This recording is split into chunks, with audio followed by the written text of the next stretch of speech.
Okay, let me talk a bit about the 3.5 banners. I'm actually okay with Dehya going to standard. I was gonna pull for her anyway, so I will still be pulling for her, even though I have a healthy amount of skepticism about her kit. But I'm not really doom posting either, just trying to wait and see how she is in the game. But I was looking at the 5-star Pyro roster up until now, and even though they all have their own playstyles and strengths and whatnot, they all kind of fulfill the same role of main on field Pyro damage dealer. And more or less, they can kind of replace each other in some of their preferred teams. I'm not going to refer to any leaks, but when I look at Dehya, her base kit at C0 that was shown to us in the live stream, unlike other Pyro 5 stars, she kind of seems like she has this support role with the damage mitigation, or at least off-field pyro with her skill. Even though she's a pyro claymore like D-Luke, she can possibly fulfill a different role, joining the more sub-DPS or support side of the standard 5 stars, so she doesn't end up cramping D-Luke's style in the standard pool and can't really be considered a replacement to him. So this support ability from C0 does seem to add a bit of role diversity to the 5-star pyro roster. When we look at the standard 5-star pool, they just added Tignati, who is on field damage, and Dehya kind of balances the role ratios in the standard pool if it does end up she's more of a sub DPS. Now, I do think it would be nice if they added a Geo character to standard, and I hope that happens at some point, but I also don't think there's like a quota or anything that they have to follow.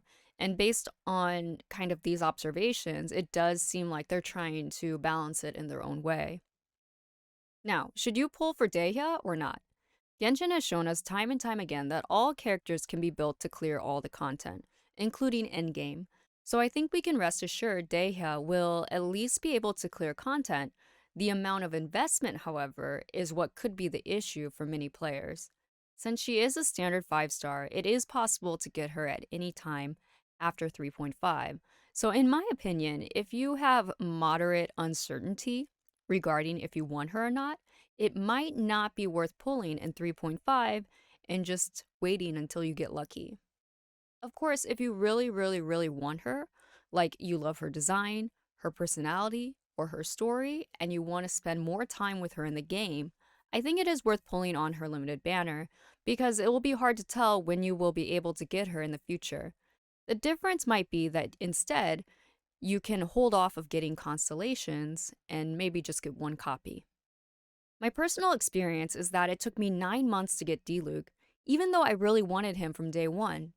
Also for Tignati, I'm glad I pulled on his limited banner because I haven't gotten him at all otherwise, now 6 months later.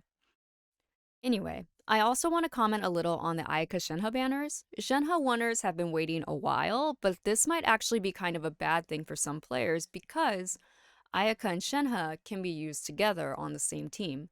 For Shenhe at least, she works well with cryo DPSs like Ayaka, so it could be really tempting for people who want to make a complete team to pull for both of them.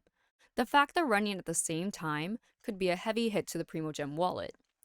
Ayaka is a well-regarded character as a main DPS, and Shenhe could be a great addition to her team. You can find tons of content where people will suggest using Shenhe on an Ayaka team, so players who want to make the best team might be tempted to pull for both. This is actually how it is right now in 3.4, which made a lot of people save to try to get both Hu Tao and Yelan. As a budget player, this kind of thing worries me a little because I think it can probably be a big temptation in general when concurrent banners work so well with each other. So I'm not the biggest fan of running them at the same time, but this is the second time it's happening in a row, so it might be a part of Genshin's business strategy for now, and I just have to get used to it.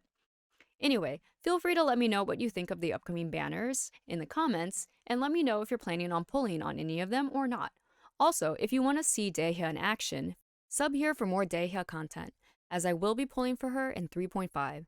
And I will be pulling and playing live on Twitch at twitch.tv/tiger7. And you're all welcome to join me over there too. Okay, see ya!